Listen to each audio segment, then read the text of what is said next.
गायत्री महामंत्र गुरु मंत्र साथ साथ करेंगे।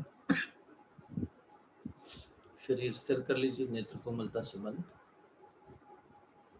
ओम भूर्भुवः स्वः तत्सवितुर्वरेण्यं भर्गो देवस्य धीमहि धियो यो नः प्रचोदयात्।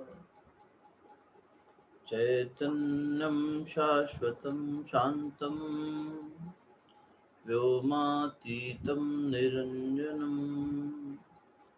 नादबिन्दुकलातीतं तस्मै श्रीगुरुवे नमः। सर्वश्रुतिशिरोरत्ना विराजितपदम्बुजम् वेदान्तपुञ्ज-अम्बुजमार्तङ्गम् तस्मै श्रीगुरुवे नमः। अज्ञानतिमिरान्धस्य ज्ञानाञ्जनशलाकया चक्षुरुन्मीलितं येन तस्मै श्रीगुरुवे नमः। गुरुर्ब्रह्मा गुरुर्विष्णु गुरुर्देवो महेश्वरः गुरुसाक्षात् परब्रह्म तस्मै श्रीगुरुवे नमः। अखण्डमण्डलाकारं व्याप्तं येन चराचरं तत्पदं दर्शितं येन तस्मै श्रीगुरुवे नमः। अखण्डानन्दबोधाय शिष्यसन्तापहारिणे सच्चिदानन्दरूपाय तस्मै श्रीगुरुवे नमः। आयातु वरदे देवी त्रयक्षरे ब्रह्मवादिनी गायत्री छन्दसां मातः ब्रह्मयोने नमोऽस्तुते ब्रह्मयोने नमोऽस्तुते ब्रह्मयोने नमोऽस्तुते। दोनों हथेलियों को आपस में मिलिए। प्राप्त हुई ऊर्जा को मुखमंडल पर हृदय स्थान पर स्पर्श कराइए।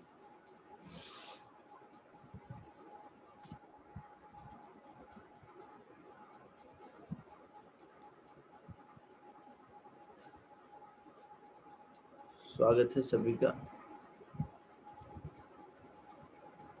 हम लोग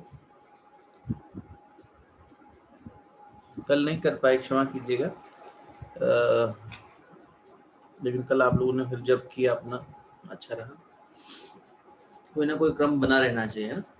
तो हम लोग कहाँ बात कर रहे थे? अंतिम बात ये हुई थी कि जो ये पंच महाभूतों से शरीर बना, इनके फिर परम्यूटेशन कॉम्बिनेशन बना के कुल 25 कॉम्बिनेशंस बने, है ना। और फिर 25 कॉम्बिनेशंस को हमने समझा कि आकाश से क्या क्या प्राप्त हुआ है, पृथ्वी से क्या प्राप्त हुआ है, जल अग्नि सबसे इंडिविजुअली क्या क्या मिला है। और फिर ये फैक्ट एस्टेब्लिश कर रहे थे कि आई am not any of these, मैं इनमें से कुछ भी नहीं हूँ। इस स्थूल शरीर के 5 जो महाभूत हैं, इनसे मिले हुए तत्व हैं, मैं ये नहीं हूँ, मैं इनका दृष्टा हूँ। यहाँ तक की बात में किसी को कोई संशय है? किसी को किसी भी प्रकार का डाउट यहाँ तक में हो तो पहले पूछ लो। मैं इनका देखने वाला, इनको जानने वाला, इनका दृष्टा हूँ, मैं ये नहीं हूँ। यहाँ तक बात हो गई थी। और एक कदम आगे बात हो गई थी कि इसके जो 7 धर्म हैं वो भी मैं नहीं हूँ। क्या क्या धर्म थे बताओ?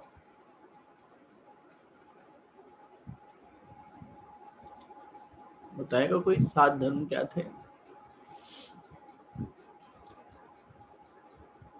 भैया, नाम, जाति, आश्रम, वर्ण, संबंध, परिमाण और जन्म मरण का।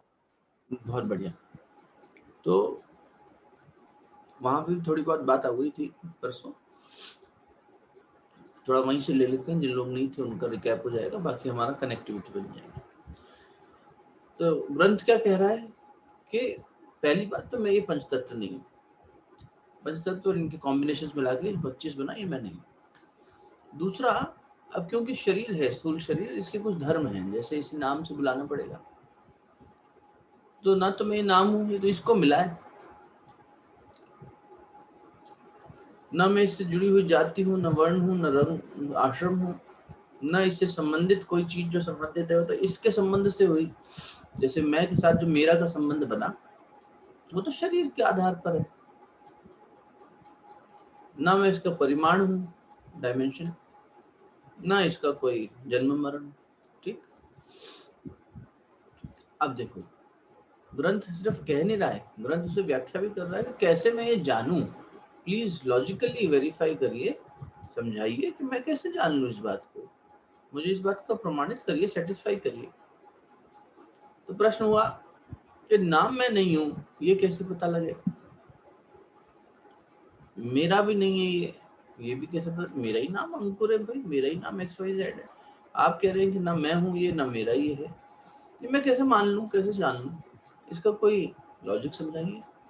तो उनका पहला लॉजिक तो ये समझो कि जन्म से पहले ये नाम था क्या? यहाँ तक कि जन्म के तुरंत बाद भी नहीं हुआ होगा, कुछ भी ऐसे पुकार रहे होंगे, छोटा लल्ला लाली ये वो।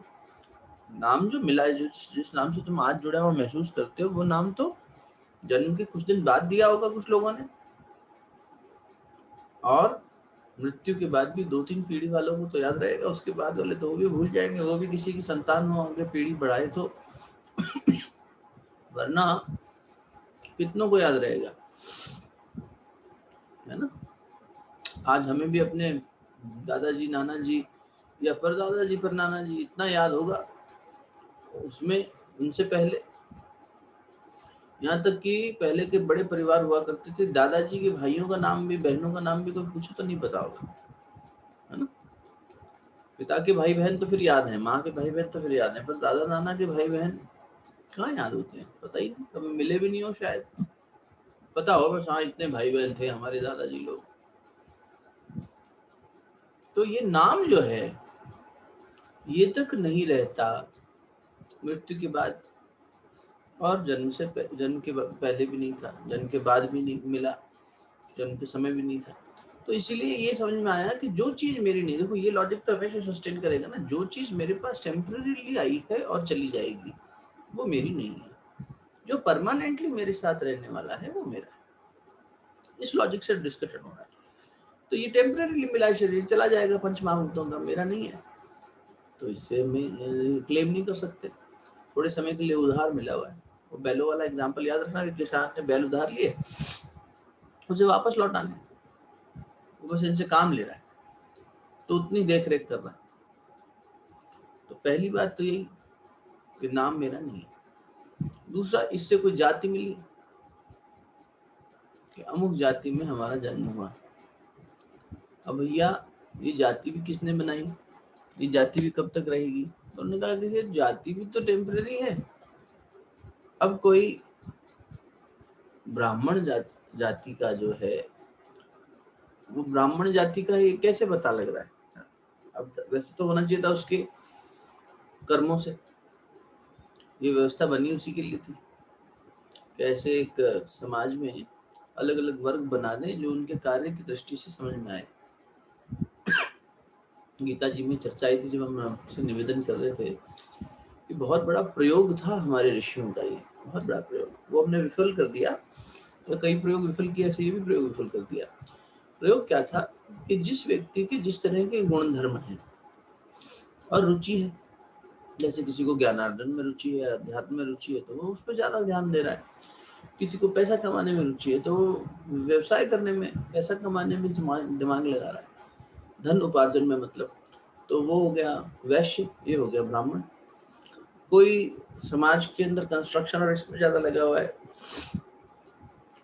तो फिजिकल लेबर और इसमें, तो इस आधार पर उन्होंने अलग अलग जो है, कोई साफ सफाई के क्रम में लगा हुआ है, सेवा क्रम में सारा जरूरी है, तो ये बना दी व्यवस्थाएं कि कोई ब्राह्मण है, कोई वैश्य है, कोई शूद्र है। अब सोच कर देखो, अब जब ये हुआ है कोविड सिचुएशन, तब समझ में आ रहा है कि यदि कोई व्यक्ति एक सर्टेन काम में ज्यादा एक्सपोज हो रहा है, उसकी प्रोबेबिलिटी कंटेमिनेट होने की ज्यादा है, और इसलिए उससे एक डिस्टेंसिंग मेंटेन करना ठीक है। अनटचेबिलिटी नहीं थी, सोशल डिस्टेंसिंग थी। वैसे भी जिसको पढ़ना पढ़ाना है वो एकांत में बैठना चाहेगा, वो तो घर वालों से भी डिस्टेंसिंग बना के रखता है। बच्चे को पढ़ना होता है, माँ उसे अंदर कमरे में अलग बिठा देती है कि तू स्टडी रूम में बैठ। तो एक सोशल डिस्टेंसिंग को हमने बना दिया अनटचेबिलिटी, और फिर उसके बाद मूर्खता होते होते वो एकदम कुरूप हो गया सारी व्यवस्था।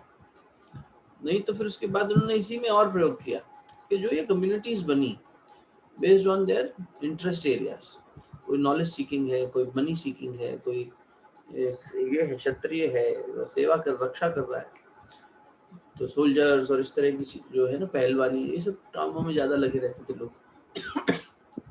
तो ये जो व्यवस्था बनी, अब उन्होंने कहा कि अगर ऐसी सोल्स को इन्वोक करना है, क्षत्रिय जो साथ में रह रहे हैं और समाज की रक्षा कर रहे हैं, वो ऐसी सोल्स इन्वोक करना चाहेंगे जो वार्म ब्लडेड हो, जिनमें शौर्य हो, है ना, जिनमें वैराग्य हो, लेकिन वो वैराग्य भी देश के काम आए, समाज के काम आए। उन्हें अपनी शरीर से बिल्कुल देह उनसे कोई प्रेम नहीं, उन्हें देह और देह के एक्सटर्नल उससे ज्यादा नहीं, उनको स्वाभिमान उनका है। ब्राह्मण को इससे भी परे आत्मान ज्ञान ब्रह्म ज्ञान से लेना देना है, तो ब्रह्म ज्ञान की चिंतन कर रहा है, ये स्वाभिमान की चिंता कर रहा है। क्षत्रिय को इस, ये क्षत्रिय की बात है, वैश्य को इस शरीर से पैसा कमाना है, धन उपार्जन करना है, और शूद्र को इस शरीर से सेवा करनी है। हम भी तो होता ना, हम में से कुछ लोग जो है सेवा भावी होंगे, हमें सेवा करके अच्छा लगता है, गरीबों को खाना खिलाएं, पेड़ पौधे लगाएं, पशुओं की रक्षा करें, प्रकृति के साथ से उसका संरक्षण करें। तो ये क्या हो गया, ये शूद्र वाला कार्य हो गया। शूद्र शब्द सुन के वो भी सोचना कि हमारे दिमाग में जो बना दिया गया है कि भंगी और ये सब कूड़ा करकट उठाने वाले कबाड़ी और ये सब नहीं, शूद्र मने सेवा भावी, ब्राह्मण मने ज्ञान का सीकर। वो हम अभी कर रहे हैं ना बैठ के चिंतन, तो इस समय में हम ब्राह्मण की भूमिका में, जब हम रक्षा की भूमिका में आ जाते हैं तो धन उपार्जन। तो अब ये इस आधार पर जब ये सर्कल्स बन गए, थोड़े थोड़े एक वर्चुअल डिमार्केशंस बन गए, तो हमारे ऋषियों ने एक प्रयोग और किया। बोले अब सेम संतति उत्पन्न करनी है, ब्राह्मण के घर ब्राह्मण पैदा हो तो ज्यादा अच्छा है। मतलब एक नॉलेज सीकर के घर पे नॉलेज सीकर ही पैदा हो तो सब नॉलेज सीकिंग में ही लगे रहेंगे, साथ मिलकर नॉलेज सीकिंग करेंगे। एक उसकी पढ़ाई आगे वो किसी को दे पाएगा, काम आएगी। एक क्षत्रिय के घर में कोई वॉरियर पैदा हो तो उसकी कम्युनिटी स्ट्रांग बनेगी, और इंटर्न वो समाज की भी रक्षा कर पाएगा, दूसरी कम्युनिटीज को भी हेल्प कर पाएगा।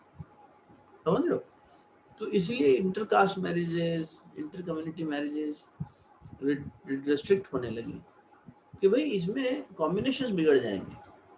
सेम में प्रयोग करो और इसमें इसकी क्वालिटी बढ़ाते जाओ, तो कोई श्रेष्ठ धनुर्धर पैदा होगा, कोई श्रेष्ठ क्षत्रिय पैदा होगा, कोई श्रेष्ठ वैश्य पैदा होगा, जो संसार में पैसे की, वेल्थ की जो एस्टेब्लिशमेंट है उसको भी सही तरीके से कर पाएगा, उसमें भी महानता तक पहुंच पाएगा। बहुत बड़ा प्रयोग था, उसको हमने खराब कर दिया। समझते नहीं उन सारी बातों को, करते करते उसका फूड एक पॉलिटिकल स्वरूप आ गया। तो ये जो है, पर ये भी देखा जाए तो ये मेरे गुण धर्म नहीं है। अब शरीर इसमें पैदा होगा और स्थूल देह के नाते, यहाँ तो ये बात मैं तो आपको एक्सट्रीम तक लेने जाने की कोशिश करी। यहाँ तो सिर्फ इतनी बात है कि शरीर जहाँ पैदा हुआ, जिस कम्युनिटी में पैदा हुआ, उस कम्युनिटी के साथ जुड़े हुए जो इसको टैग्स मिले कि भाई तुम ब्राह्मण हो, शूद्र हो, व्हाटएवर, तो वो इस शरीर के हैं भाई, इसके होने से पहले तो इसको नहीं मिले थे। तो I am not these as well, मैं ये जाति नहीं हूँ और ये मेरी नहीं है, ये मेरे ऊपर स्थूल देह से पे आरोपित है ना, ये तो स्थूल देह की वजह से है, और मैं इस जाति को जानने वाला हूँ, इसका दृष्टा हूँ। ठीक है, कैसे? जैसे घट का दृष्टा होता है, घड़ा रखा हो, पात्र रखा हो, आप उसे देख रहे हैं तो आप घट का दृष्टा हैं, देखने वाला दृष्टा। तो घट दृष्टा की न्याय इससे न्यारा हूँ, ये शब्द आपको याद है ना, ये लाइन आएगी बार बार। घट दृष्टा का न्याय, न्याय मैंने प्रकार, जिस प्रकार, इसी प्रकार जैसे घट का दृष्टा है, उसी नाते मैं, उसी तरह से मैं भी इसका दृष्टा हूँ और इससे न्यारा हूँ, इससे न्यारा हूँ। ठीक, ठीक है साहब। और बोले तीसरी जो धर्म है वो क्या है? आश्रम। तो इस पे भी चर्चा हुई थी कि हम गृहस्थ ब्रह्मचर्य से शुरू करते हैं, फिर गृहस्थ में जाते हैं, फिर वानप्रस्थ और संन्यास में जाते हैं। ये आवश्यक आश्रम है जीवन के। देखना अगर कभी परमात्मा ये कृपा कर सकें कि आप ये जीवन भी जी सकें। जैसे गुरु मिल जाता है तो एक तरह से नया जीवन शुरू हो जाता है, तो संन्यास हो जाता है पुराने जीवन से, पुराने रिश्ते नाते सब छूट जाते हैं, गुरु कार्य में लग जाते हैं। कुछ ऐसा संयोग बैठा कि कल और परसों इन दोनों दिनों में हमारे बहुत पुराने मित्रों ने, लगभग 20 साल पुराने मित्र ने, 15 साल पुराने मित्र ने, कम से कम 20 और 15, हाँ, मैसेज कर दिया कि अरे वो वीडियो देखा था बड़ा अच्छा है, एक का फोन आ गया, ये क्या हुआ, हमें भूल गए थे क्या हम उनको? हाँ साहब भूल गए थे। भूल यूं गए थे कि अब जब दीक्षा हुई उसके बाद पुराना भूलने लग जाता है इंसान, क्योंकि आपका नाम अभी तो, ये तो सन्यास की तो महानता बहुत ऊंची है। ये तो प्रतीक रूप में हमने जैसे लिया इसको दीक्षा को, तो इसमें ये थोड़ी किया गुरुदेव ने कि तुम सन्यासी हो जाओगे तभी होगा। जैसे रामकृष्ण मिशन मठ में सन्यास की दीक्षा होती है तो आप गृहस्थ जीवन को त्यागना पड़ता है। पहले तो आप गृहस्थ में नहीं प्रवेश किए और अगर कर भी चुके हो तो सब त्याग के पूरी तरह से मोनेस्टिक डिसाइबल बनना पड़ता है। नया नाम, नया सब कुछ, पुराने संबंध सब चले जाएंगे, पहनावा अलग हो जाएगा, रहन सहन अलग हो जाएगा, संसार से एक तरह से कट ऑफ हो जाएंगे, है ना। यहाँ लेकिन गृहस्थों के बीच में गुरुदेव ने क्रांति छेड़ी, इसलिए गृहस्थों को गुरुदेव ने कहा तुम गृहस्थ में रहते हुए बेटा संन्यास धर्म का पालन करो। तो ये आश्रम व्यवस्था क्या थी, दिन भर में हम ये सारे आश्रम फॉलो करते हैं। एटलीस्ट इतनी व्यस्त होने के बाद कि जहाँ शादी हो गई हो वहाँ ये बात अप्लाई होती है। एक बच्चे के केस में, एक युवा के केस में शायद ना इतनी अप्लाई हो कि पहले तो वो ब्रह्मचर्य का पालन, ब्रह्म जैसा आचरण, ब्रह्मचर्य का वास्तविक मैंने तो ये, लेकिन अभी आश्रम व्यवस्था में ले रहे हैं कि ब्रह्मचर्य क्या होता है, कुंवारापन। तो पहले के जीवन को 100 साल में बांटते थे शतायु, तो बोलते थे इसके 25-25 के 4 वर्ष कर दो, 25 वर्ष तक आयु में विवाह करेंगे तो 25 से पहले का जीवन ब्रह्मचर्य हो गया। उसमें व्यक्ति अपनी शीलता का ध्यान रखता था, अपने चरित्र का ध्यान रखता था, उसे उत्कृष्ट बनाता था और उसके गुण कर्म स्वभाव को देखते हुए उसके साथ में एक मेल खाती हुई एक कॉम्बिनेशन बनाते थे कि भाई इसका पेयरिंग करते थे और उसके बाद शादी हो जाती। तो गृहस्थ आश्रम शुरू हो गया शादी के बाद। फिर वो गृहस्थ आश्रम 25 साल तक चलना चाहिए। उसके बाद जब माता पिता के बच्चे इस लायक हो गए कि 20 साल से ऊपर हो गए, अपना खुद का ख्याल खुद रख सकते हैं, तब माता पिता को वन में चले जाना चाहिए, वन का सेवन करना चाहिए कि भाई अब ये हमारी जिम्मेदारी पूर्ण हुई, अब ये लोग देख रेख कर लेंगे, अब हम जा रहे हैं। लेकिन साथ जा रहे हैं दोनों, ताकि उस अवस्था में एक दूसरे के साथ रह सकें थोड़ा समय। उसमें भी फिर आगे ये आ जाता है कि 20-25 साल आप वन में रहे, उपवन में रहे, अरण्यक में रहे, और उसके बाद में आपने एक दूसरे का भी त्याग किया, पूर्ण रूप से परमात्मा के समर्पित जीवन। अब हमारा पति पत्नी का जो संबंध है वो भी इस देह से ही तो है, वो भी हमने त्याज दिया, उससे भी मैं आरोपित नहीं रहा, अब मैं उससे भी खुद को मुक्त करके सिर्फ परमात्मा से और अपनी साधना के प्रकार में आगे चला। इस तरह का जीवन का श्रम बांटा हुआ था। अलग अलग जब श्रम हुए ना, पहले श्रम हुआ सीखने पढ़ने का, विद्या अर्जन का, शरीर बनाने का, खाने पीने का, ब्रह्मचर्य में, और खाना पीने में सात्विक खाने पीने से, और अपना चरित्र निर्माण करने से। गृहस्थ में 25 साल गृहस्थी के आश्रम की देख रेख करी, लेकिन लक्ष्य बना रहा, तो ये सब मेरे को रुकना नहीं है यहाँ पे, ये मेरा एक ट्रांजिटरी पोजीशन है, जैसे पहले था शादी से पहले, अभी 25 के बाद छोड़ देना है पूरी तरह, और फिर उसके बाद 50 के हो गए, छोड़ दिया पूरा, तो फिर अपना वन में चले गए। अब पूरी तरह से हमारा कोई संबंध नहीं, फिर ये हो जाता था कोई संबंध नहीं, बच्चों को पता भी नहीं होता था माता पिता कहाँ चले गए। पहले तो यातायात और कम्युनिकेशन के साधन भी इतने नहीं थे तो वो चले जाते थे, और अंत में वो दोनों भी एक दूसरे से विदाई ले लेते। तो ये वैराग्य का लक्ष्य बना रहता था, इसका अभ्यास बना रहता था, एक पूरा ये दिखता था कि हाँ ऐसे ऐसे करके आगे बढ़ना है, और इसी की शिक्षा दीक्षा बार बार दी जाती थी, इसका रिमाइंडर भी बार बार दिया जाता था, और ऐसे और उदाहरण भी बहुत सहजता से दिख जाते थे। अब तो बिरले दिखते हैं, कम ही दिखते हैं जो कामकाज छोड़कर कोई सब इस तरह का कुछ करें। और अगर उस समय तक भी उतना भी कर लिया तो आगे जाके जो है ये सोचना चाहिए ना कि क्या बच्चे छूट पाएंगे हमसे, क्या फिर एक दूसरे को छोड़ पाएंगे। नाम भैया, हाँ जी, ये वानप्रस्थ और संन्यास में थोड़ा सा मुझे कंफ्यूजन होता है। वानप्रस्थ में तो आप घर गृहस्थी से अलग हुए हैं और आसक्ति छोड़ दी है और जीवन जी रहे हैं, लेकिन संन्यास में आप अपने क्या कर रहे हैं कि अपने जीवन का लक्ष्य प्राप्त करने की तरफ बढ़ रहे हैं, क्या कर रहे हैं? हाँ, न्यास तो शब्द ही उसी से बना ना। न्यास मैंने इस देह का, इस देह से जुड़ी हुई सारी जो फैकल्टीज हैं, इनका सदुपयोग केवल परमात्मा सत्ता के कार्य में लग जाए, और वो कार्य सबसे बड़ा यही है आत्मानुभूति। तो उसमें लग जाता है व्यक्ति फिर पूरे तरीके से, संसार से पूरी तरह विरक्त होके। तो एक में तो ये, फिर किसी और का आसरा नहीं है ना, पूरी तरीके से जो है परमात्मा पे आश्रित हो जाएगा। फिर वो भोजन का प्रयोजन नहीं करेगा, क्या क्या बनाऊं आज, क्या खाऊं, जो मिल जाएगा भिक्षा में उस पर सीमित रहेगा जीवन पूरे तरीके से, मतलब। और कभी कभी ऐसा होता है व्यक्ति ओवरलैप भी कर लेता है, पति पत्नी मिलके रह रहे हैं, सुदामा जी मिलके रहते थे अपने परिवार के साथ, गृहस्थ में थे, लेकिन फिर भी वानप्रस्थ जैसा संन्यास जैसा जीते थे। माँ तो ऐसा भी है कि उसी आश्रम में रहते हुए आगे के आश्रम में शुरू कर दिए। कौन जाने उतना जीवन शरीर का रहेगा कि नहीं रहेगा, तो भैया फिर पहले ही शुरू कर दो। क्यों इतना सोचना कि नहीं अभी तो 25 साल पड़े, 25 साल बाद सोचेंगे, तो आदमी पहले ही कर सकता है। यही जी प्रश्न। भैया। तो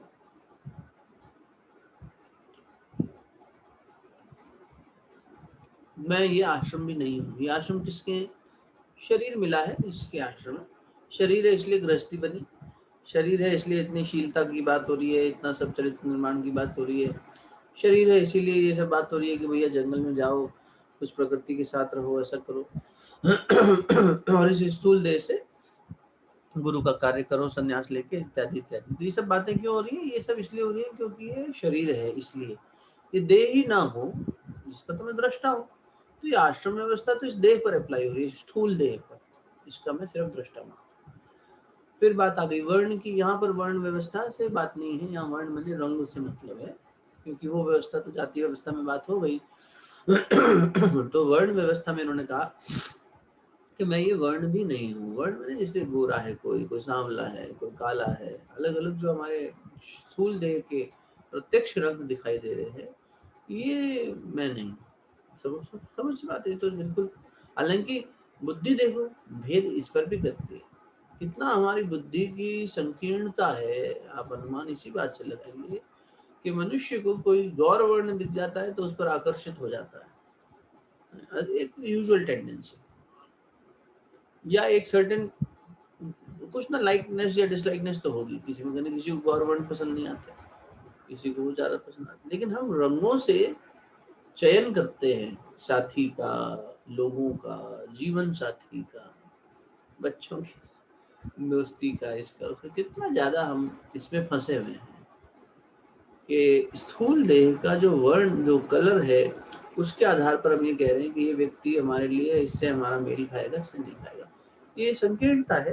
हालांकि ये ग्रंथ का विषय नहीं है, ग्रंथ तो सिर्फ इतना कह के रोक रहे हैं अभी हमें कि भैया हम ये नहीं है। ये बार बार घुमा फिरा के एस्टेब्लिश यही कर रहे हैं ना, ठोक बुझा के बार बार हमारे मन में बिठाना नहीं चाह रहे कि मैं इसका घट दृष्टा हूँ और इससे न्यारा हूँ।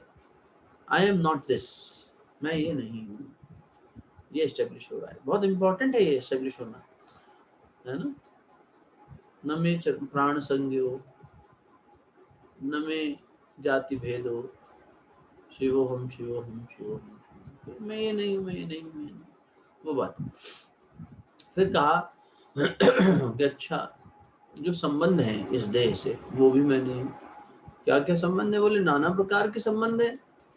मित्रों के साथ मित्रों वाला संबंध है, माता जी पिताजी के साथ वैसा संबंध है, दादा दादी नाना नानी सब इनके साथ वैसा संबंध है, काका काकी बुआ ये सब मामा वगैरह। फिर बोले उसके बाद बोले जब शादी हो जाएगी तो और संबंध जुड़ जाएंगे, फिर माता पिता बनेंगे तो वो हम अब नया संबंध हो गया, वही संतान हमारी उत्पन्न हो गई तो उसका संबंध हो गया। फिर इस संतान की शादी होगी तो हमारे कोई संबंधी नए बन जाएंगे कि बेटी के ससुराल वाले हैं, बेटे के ससुराल वाले हैं, नए संबंधी, नए नाते रिश्ते आ जाएंगे। जीवन के अलग अलग पड़ाव में, और अलग एक ही जीवन में अभी के पड़ाव में भी अलग अलग बहुत सारे हैं। आप कहीं बॉस हैं, कहीं सेवक हैं, कहीं पति, कहीं भाई, कहीं सखा, कहीं बेटे। इस तरह से अलग अलग रोल हो गए ना, एक ही व्यक्ति के कितने सारे डायमेंशन हो गए, कितने सारी रिलेटिव आइडेंटिटीज हो गई। लेकिन ये क्यों हुई? इस देह के नाते। नारी का देह है तो पत्नी हो गई, पति का देह, पुरुष का देह है तो पति हो गया। तो देह से कितना वेरिएशन है। तो ये तो हर एक के लिए अलग अलग हो गए भैया। और पहली बात, और दूसरी बात ये हुए भी इस शरीर के धारण करने के कारण और इसके बाद, इसलिए ये मैं नहीं हूँ। न मैं गुरु हूँ, न शिष्य हूँ, न पिता हूँ, न माता हूँ, न जन्मा हूँ। उन्होंने तो कितना खंडन कर दिया शंकराचार्य ने, गुरु शिष्य को भी खंडन कर दिया। नहीं, मैं ये सब नहीं हूँ, मैं इससे परे चिदानंद स्वरूप हूँ। पहले ये बोध होना चाहिए ना। गुरु भी तो यही कह रहा है, गुरु चाह यही रहा है, वो थोड़ी कह रहा है तुम मेरे से बंध के रहे। गुरु तो मुक्त करने आया है, गुरु बांधने थोड़ी आया है। नहीं नहीं, मैं गुरु हूँ, तुम शिष्य हो, ये तुम कैसे भूल सकते हो? अरे नहीं, भूल जा कि तू शिष्य है और मैं गुरु हूँ। तू वो है, मैं तुझे ये याद दिलाने आया। ये सच्चा गुरु का। जो बदमाश होंगे, पाखंडी होंगे, हमारे फॉलोअर बन के रहो, हमारी बात सुनो, हमारी जय जयकार करो, लो ये सिद्धि ले लो, ये आशीर्वाद ले लो। तुम संसार में उलझे रहो और वहां से पैसा कमा के हमारे ऊपर चढ़ावा चढ़ाओ और हमारी जय जयकार गाओ, और हमारे जो है एक तरह से हमारा कुटुंब जो है बदमाशों का वो बढ़ाओ। ये चोर बाजारी हो रही है। तो सच्चा गुरु है ब्रह्मनिष्ठ, आएगा आगे। कौन से गुरु को सच्चा गुरु कहेंगे? पीताम्बर शास्त्री जी कहेंगे, ग्रंथ कहेगा, उपनिषद कहता है एक ब्रह्मनिष्ठ गुरु ही आपको ब्रह्म का ज्ञान करा सकता है। जो स्वयं ब्रह्मनिष्ठ हो, उससे कम में बात नहीं मिलेगी। अच्छी बातें करने वाले बहुत लोग होंगे, हमने आपसे कभी कोई बुरी बात कही नहीं होगी शायद, तो हम कोई गुरु थोड़े हो गए? नहीं हो सकता, संभव ही नहीं है। और एक प्रमाण ले लो इस बात का। क्यों? जो ब्रह्मनिष्ठ होगा ना, वो आपको ब्रह्म का ज्ञान मौखिक रूप से नहीं कराएगा। ठाकुर को जब मिले विवेकानंद यानी नरेंद्र मिले, तो नरेंद्र को स्पर्श करके अनुभव करा दिया। वहां संवाद की आवश्यकता ही नहीं है कि हाँ ऐसा होता है जी, वैसा होता है, मैं ये स्थूल दे नहीं हूँ, बैठ के पढ़ाएगा ही नहीं। वो कहेगा क्या, मैं तेरे को वैसे ही अनुभव करा देता हूँ कि तू ये स्थूल दे नहीं है। थोड़ा सा वैराग्य इतना बढ़ा देंगे कि सब यही छूट जाएगा। जरूरी नहीं कि स्पर्श करके कोई शक्तिपात करे। नेत्रों से शक्तिपात कर दिया, चेतना से शक्तिपात कर दिया। और क्या होता है शक्तिपात? यही होता है जब आपके अंदर नई शक्ति आ गई, अब पुराना सब हटा दिया, नई शक्ति, वो चिंतन बदल गया, विचारधारा सब बदल गई, भावनाएं बदल गई, अंदर वैराग्य जाग गया, साहस आ गया, नयापन आ गया। तो ये संबंध भी मैं नहीं हूँ। अच्छा भैया फिर क्या है हम? तो बोले क्या है ये बात बाद में करेंगे, अभी जो इसका जो आकार वगैरह है ये भी मैं नहीं हूँ। जैसे छोटा पतला, टेढ़ा सीधा, इस तरह के शब्द आए। अगर आप खोलेंगे पेज संख्या 69 तो वहाँ प्रश्न मिलेगा आपको कि जो इसका ये परिमाण है, आकार है, वो भी मैं नहीं हूँ। तो उन्होंने कहा है कि लंबा टूका, टूका मैंने ठिंगना, जाड़ा पतला, मोटा पतला, और टेढ़ा सूधा, टेढ़ा और सीधा इत्यादि आकार भी प्रसिद्ध स्थूल देह के ही है, इसी विषय के हैं, और वह स्थूल देह से न्यारा निराकार हूँ। टेढ़ा वाला प्रसंग अष्टावक्र जी के जीवन से मिल सकता है कि अष्टावक्र जी ने जनक की सभा में जब कदम रखा तो उन्हें देखकर वहां पर उपस्थित तथाकथित विद्वानों को हंसी आ गई, वो भी मुस्कुरा दिए। क्यों? वो तो परे थे इस सबसे, मान अपमान से, तभी तो इस स्थिति में थे। कहते हैं गर्भ में अपने पिता को वेद वाक्यों का उच्चारण सही न होने पर कहा कि ये ऋचा आपने ठीक नहीं पढ़ी, तो पिता ने क्रोध में आके श्राप दे दिया। सुन के लगता है एक ऐसा पिता होगा जिसने पुत्र को श्राप दे दिया, खुद जबकि विद्वान हुआ बैठा है, वेदों का पाठ कर रहा है। अब लीला का भी हिस्सा है, क्योंकि पिछले जन्म में रंभा ने श्राप दे दिया था कि तुम्हें अपने शरीर पर इतना आकर्षण है कि तुम मेरी तरफ आकर्षित नहीं हो रहे हो, जो तुम्हारे शरीर जो देह है वही, कोई बात नहीं, देह से वैसे प्यार नहीं, टेढ़े मेढ़े पैदा हो जाएंगे। तो एक घटनाक्रम बन गई, और क्योंकि 8 जगह से वक्र यानी टेढ़े थे, एंगुलर बॉडी थी, इसलिए अष्टावक्र हो गए। ठीक है, अब देखो श्राप कैसे प्रसिद्धि में बदल जाता है। ये होती है भक्त के साथ भगवान की कृपा, कि किसी ने श्राप भी दे दिया तो वह श्राप भी उसके लिए वरदान जैसा हो जाता है। जब गुरु होता है ना जीवन में, तब ये होता रहता है। तो अष्टावक्र जी जब गए तो वहां सब हंसने लगे इनको देखकर। तो उन्होंने मुस्कुरा के कहा, राजन, मैं सोचता था आपकी सभा में सब ज्ञानी जन हैं, आप ज्ञानियों के साथ बैठते चर्चा करते हैं। ये लोग तो मेरे स्थूल देह को, मेरे चमड़ी के देह को देखकर, जो चमड़े को देखकर ये भेद आ गया, कुरूपता का, रूप का, रंग का, वर्ण का, जाति का, नाम का, लंबे छोटे का, अपनेपन का, कई दौरे मेरा संबंधी है, उस आधार पर हम भेद करते हैं। हमारी बुद्धि भेद में लगी है।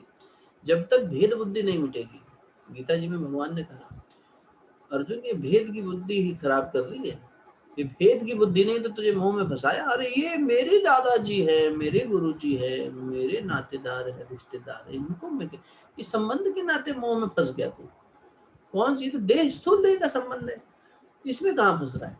इससे परे तू तो आत्म चैतन्य है, वो भी आत्म चैतन्य है, ना वो मरेंगे ना तू मरेगा। वही बात तो, यही बात तो विचार चंद्रोदय तो किया उनका, उनके अंदर विचार का उदय कर दिया अर्जुन के मन में। समझ में आ रही बात? तो ये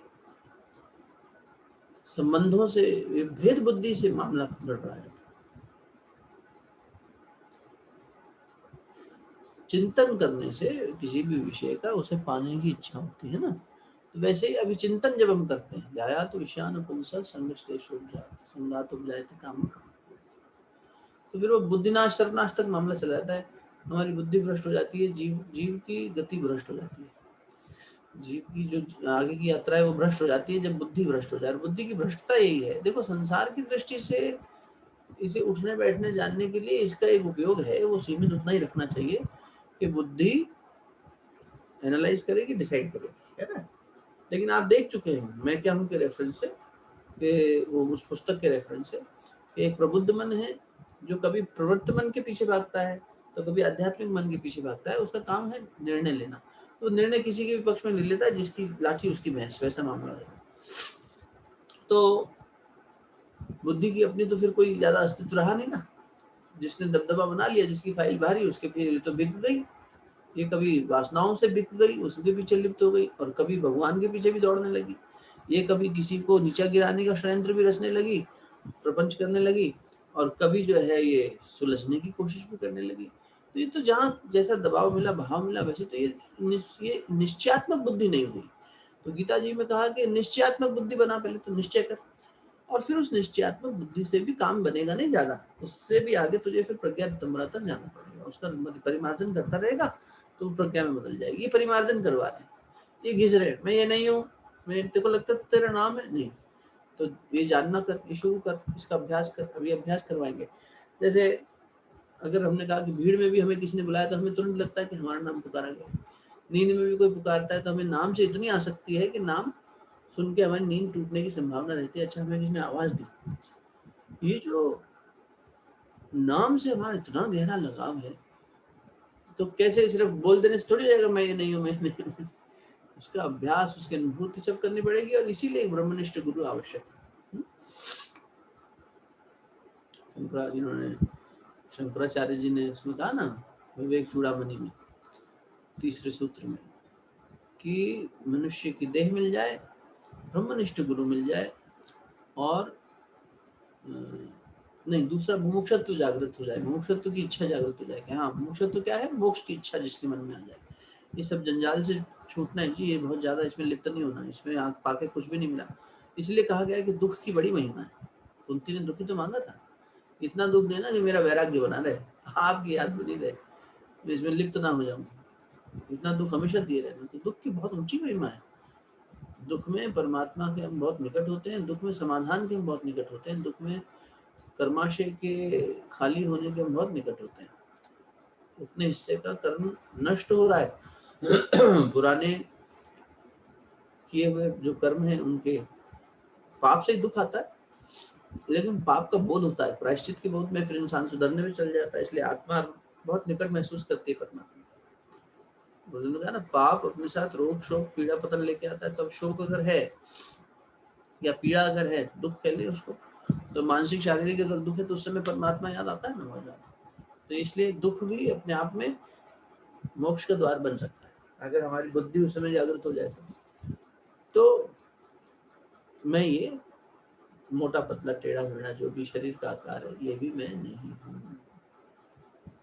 अब आगे जब कल बात करेंगे तब ये अंतिम वाला जो इसका वो है धर्म, ये थोड़ा ले लेते हैं, शुरुआत ले लेते हैं उसकी। वो है कि मैं जन्म मरण से परे हूँ, जन्म मरण भी मेरा नहीं हो रहा है, स्थूल देह का हो रहा है, मेरा जन्म मरण नहीं है, स्थूल देह का है। अब ये कैसे जाने, नहीं आत्मा का भी तो जन्म मरण हो सकता है, इस तरह का क्रॉस क्वेश्चन आता है ना मन में।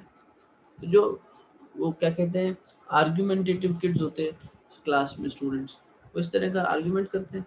तो आर्ग्यूमेंट अगर आता है मन में किसी के, तो उसका भी समाधान, एक ग्रंथ की खूबसूरती यही है कि आर्ग्यूमेंट क्या क्या हो सकते हैं हमारे मन में जो हमें भी ना पता हो। जैसे लेटेंट नीड्स होती है ना, तो मार्केटिंग में पढ़ाया जाता है कि जिसको नहीं पता है मनुष्य को कि उसे ये चाहिए, वो भी आप उसे बोध कराओ कि तुम्हें ये चाहिए, गर्मी है तो हमारी कोल्ड ड्रिंक पियो या हमारी आइसक्रीम खाओ, तो ये हम बताएंगे आपको, आपको शायद याद ना रहे पर हम आपको याद दिला देंगे। लेटेंट नीड्स जो आपने आइडेंटिफाई नहीं करी वो भी हम बताते हैं। ऐसे वो प्रश्न जो हम आइडेंटिफाई नहीं कर पा रहे होंगे या हमारी अभी मनोभूमि में इतनी स्थिरता नहीं है कि उसमें उठें, वो भी ग्रंथकार खुद कह रहे हैं कि ये प्रश्न है। उपनिषद की शैली कितनी सुंदर हो गई देखो। यूँ समझो कि एक क्लासरूम चल रहा है जिसमें बहुत सारे बैठे हैं स्टूडेंट्स और सबके मन में अलग अलग जिज्ञासा उठ सकती है, तो गुरु ने पहले जांच लिया कि हाँ क्या जिज्ञासा हो सकती है। तो ये वर्चुअल क्लासरूम है एक तरह से, किताब में इसी में गुरु भी बैठा है, इसी में स्टूडेंट्स भी बैठे, तो हमारे मन में क्या उठ सकता है पढ़ते समय और जीते समय, उस सब चीज़ को प्रश्नोत्तर के फॉर्मेट में लिखा हुआ है। तो कल इस प्रश्न का समाधान लेंगे, थोड़ी लंबी व्याख्या है उसकी। क्या आत्मा का जन्म हम क्यों ना मान लें? अगर हम ये माने कि आत्मा का जन्म है तो इसमें क्या बुराई है? आत्मा भी जन्मती है और मरती है, हम क्यों मान लें? सिर्फ शास्त्रों ने कहा है या पहले से सुनते आए हैं?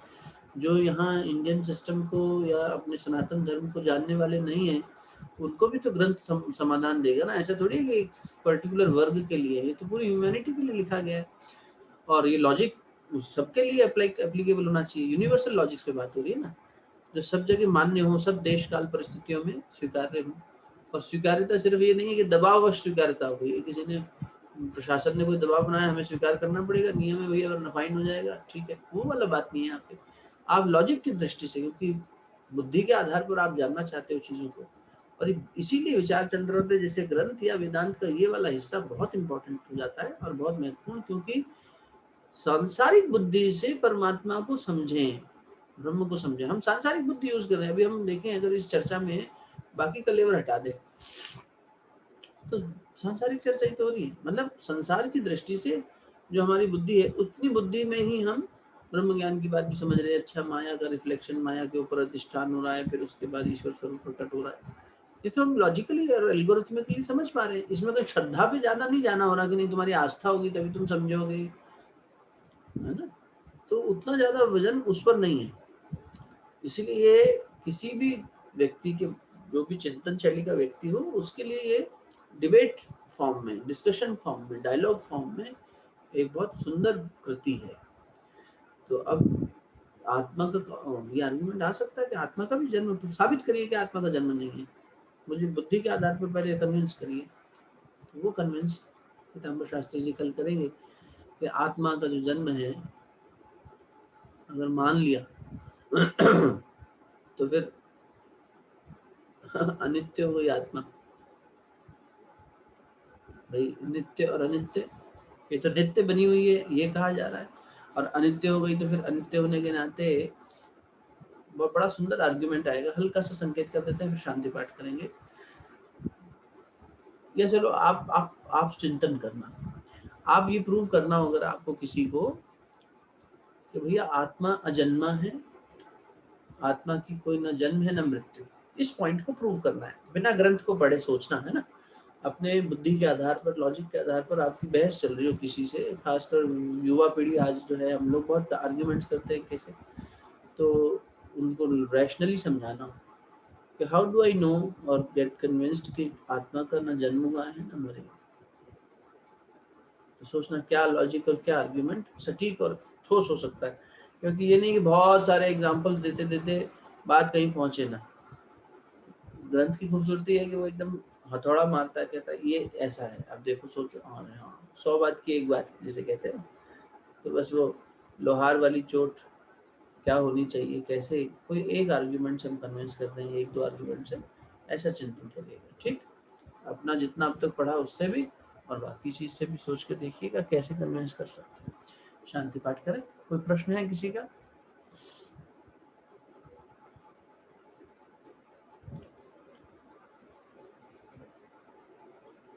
नेहा, मैंने अब देखा यार तेरा ये कि तेरे को आवाज नहीं आ रही थी। आशा करता हूँ बाद में तुझे आवाज आई हो। सुनीता दीदी, सुशीला दीदी आई है क्या? अरे वाह, बढ़िया। हमारा सौभाग्य है, मैंने आप लोगों से परिचय कराया था सत्संग ग्रुप में कि सुशीला माता जी सत्संग में आने वाले हैं। और कल भी उन्होंने प्रयास किया था, लेकिन कल वो बैठा ही नहीं, मामला हो ही नहीं पाया था स्वाध्याय। तो आज उनकी उपस्थिति। प्रणाम माता जी, आपका स्वागत। ये हमारा परम सौभाग्य कि आप हम सबके साथ हैं। आपके एक दो वचन सुनने को मिल जाए तो। भैया मैंने सुबेरे सुशीला माँ से बात करी थी और कोशिश कर रही थी कि उनको मैं सिखा सकूं कि हाँ कैसे अनम्यूट करा जा सकता है या जी। कैसे वीडियो ऑन किया जा सकता है। तो काफी देर प्रयास करने के बाद हो नहीं पा रहा था उनसे, अच्छा। उनको वो समझ नहीं आ रहा था कहाँ अनम्यूट करना है। तो जैसे ही सेशन शुरू हुआ ना, मैंने उनको लिंक भेजा साथ की साथ। तो हाँ मैंने कहा बस माँ इस लिंक पर क्लिक कर लीजिए, आप जुड़ जाएंगी। तो वो जुड़ गई हैं, पर मुझे मालूम नहीं अगर वो अनम्यूट। सुशीला माँ आप अनम्यूट कर सकती हैं, आपको मालूम है कैसे करना है तो आप कर लीजिए, और एक दो शब्द बोलने हैं तो बोल दीजिए। पर मुझे सुबह तो नहीं वो कर तो पा रही आपको थी। करना सिर्फ इतना होगा कि अपने आईपैड पर, आप क्योंकि आईपैड यूज कर रहे हैं, ऐसे टच करेंगे तो नीचे एक पट्टी दिखाई देगी जिसमें माइक जैसा लाल रंग का एक छोटा सा आइकन बना हुआ आ जाएगा, सिंबल बना हुआ आ जाएगा। उसको आप जैसे ही टच कर देंगी वो अनम्यूट हो जाएगा, लाल रंग का दिखेगा ऐसा स्ट्राइक किया हुआ।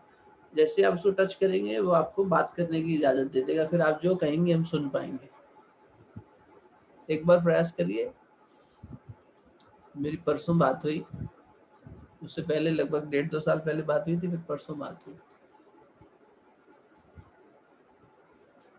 तो कह रही थी बेटा हम बच्चों की तरह हाँ, लकड़ी है, छोटे बच्चे जैसे खिलौना समझ तो के खेल। अगर माँ नहीं कर पा रही ना, तो कल उनके वहां पे एक नर्स काम करती है, वो हाँ हाँ। पाकिस्तान से है, लेकिन वो उसको हिंदी आती है। अरे तो वाह, हमने उनको कहा था कि माँ जैसे ही अगर उसको 5 मिनट का टाइम हो तो आप हमें फोन कर लीजिएगा और फिर हम हाँ, आईपैड पे आपको सिखा देंगे। बड़ी नहीं तो फिर कृपा वो हुई। कह रही थी कि मुकुल भैया को हम कहेंगे, हाँ वो साथ में जुड़ के फिर सिखा देंगे। ठीक है ना, तो क्योंकि कोशिश कर रहे हैं भैया, हो गया तो माँ पूछ रही थी कि कितनी तारीख को अगर रखना भी चाह रहे हैं आप गुरुवर की उसके विषय में, तो कितने टाइम बता पूछ रही थी वो। आप हमें मैसेज कर दीजिएगा हाँ अलग से जी, चाहे। आप सबको भी बता दें, चर्चा छिड़ गई है तो भाव ये आया हुआ है मन में कि गुरु पूर्णिमा आ रही है। पिछले सब साल हमने शिष्यत्व की यात्रा कई शिष्यों के माध्यम से गुरु को जानना ये प्रयास किया था। तो अब तो इतने महान शिष्य हमारे साथ हैं, तो जैसे ही बात हुई, ये बात सुनीता जी के और हमारे मन में आई कि क्यों ना ऐसा उनसे साथ बैठकर गुरु और शिष्य के संबंध के बारे में जानें, समझें, उनके जीवन की अनुभूतियों के आधार पर तो एक विशेष सत्संग करेंगे।